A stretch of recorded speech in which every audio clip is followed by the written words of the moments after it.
नमस्कार दोस्तों, स्वागत है आप सभी का study plus two YouTube channel में। दोस्तों, आज के इस जीके की क्लास में देखेंगे दोस्तों जीके का टॉप 20 क्वेश्चन। कितने क्वेश्चन दोस्तों? टॉप 20 क्वेश्चन जो आपके आने वाले सभी एग्जाम्स के लिए काफ़ी हेल्पफुल रहने वाला है। तो दोस्तों, आप लोग इस वीडियो को कंप्लीट देखिएगा। तो चलिए दोस्तों, आज के इस वीडियो को शुरू करते हैं। तो आज का पहला क्वेश्चन है दोस्तों कि ग्रीन पार्क स्टेडियम कहाँ पर अवस्थित है।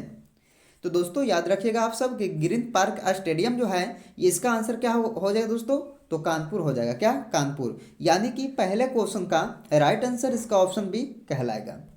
अगले क्वेश्चन में पूछा जाता है श्रीलंका को पहले किस नाम से जाना जाता था। तो दोस्तों याद रखिएगा आप सब कि श्रीलंका को पहले किस नाम से जाना जाता था। तो ये सिलोन नाम से जाने जाते थे। किस नाम से दोस्तों? सिलोन नाम से। यानी कि दूसरे क्वेश्चन का राइट आंसर इसका बी हो जाएगा। अगले क्वेश्चन में देखिएगा आप सब कि किस देश को यूरोप का रोगी या यूरोप का मरीज कहा जाता है। दोस्तों ये काफ़ी इंपॉर्टेंट क्वेश्चन है, तो आप लोग इसे ध्यान देकर इसे याद रखिएगा कि किस देश को यूरोप का रोगी या यूरोप का मरीज कहा जाता है। तो दोस्तों इस क्वेश्चन का राइट आंसर इसका सी हो जाएगा, तुर्की देश को। किस देश को दोस्तों? तुर्की देश को। अगले क्वेश्चन में देखिएगा आप सब कि किस देश को उगते हुए सूर्य की भूमि कहा जाता है। तो दोस्तों ऐसे क्वेश्चनों को बार बार एग्जाम में पूछे जाते हैं, तो ध्यान दीजिएगा आप लोग कि किस देश को उगते हुए सूर्य की भूमि कहा जाता है। तो ये हो जाएगा दोस्तों जापान देश। आपका क्या हो जाएगा? जापान देश। यानी कि चौथे क्वेश्चन का राइट आंसर इसका सी हो जाएगा।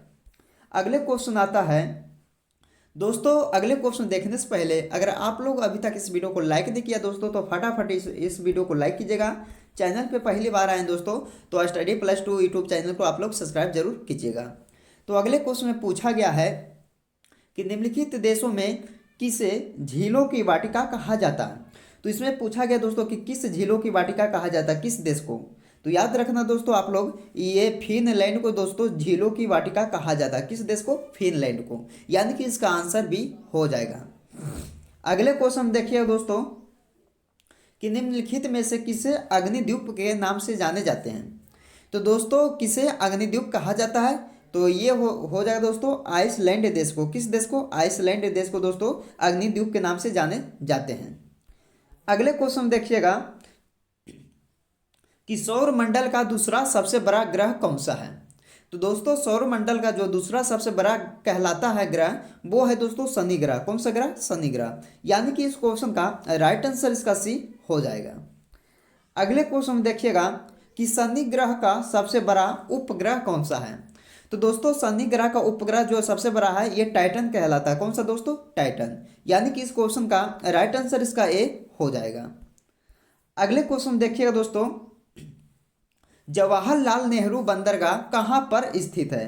तो दोस्तों ये जवाहरलाल नेहरू बंदरगाह जो है ये मुंबई शहर में स्थित है। कहाँ दोस्तों? मुंबई शहर में।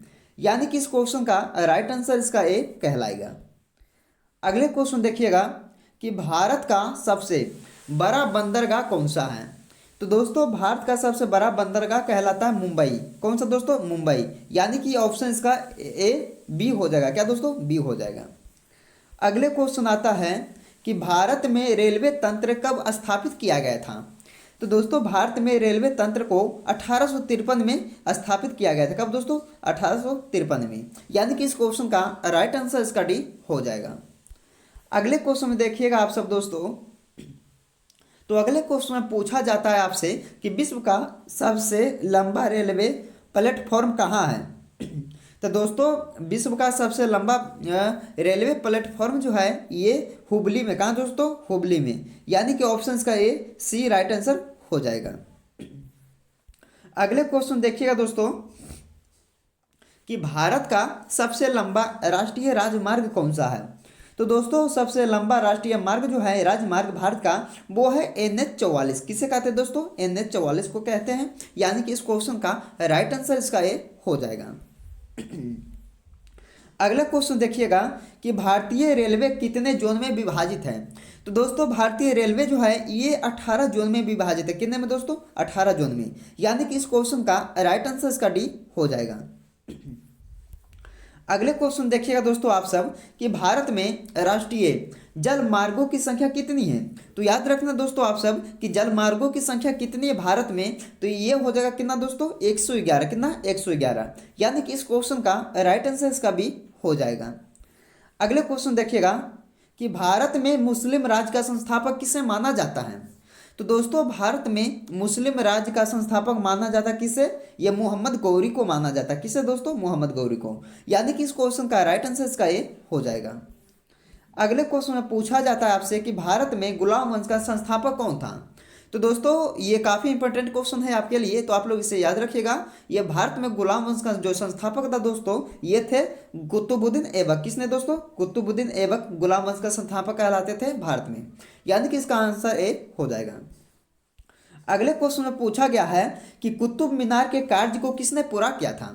तो दोस्तों याद रखिएगा कि कुतुब मीनार के कार्य को पूरा किए थे इल्तुतमिश के द्वारा किया गया था। किसके द्वारा? इल्तुतमिश के द्वारा दोस्तों कुतुब मीनार का पूरा कार्य किया गया था। इसका आंसर सी हो जाएगा।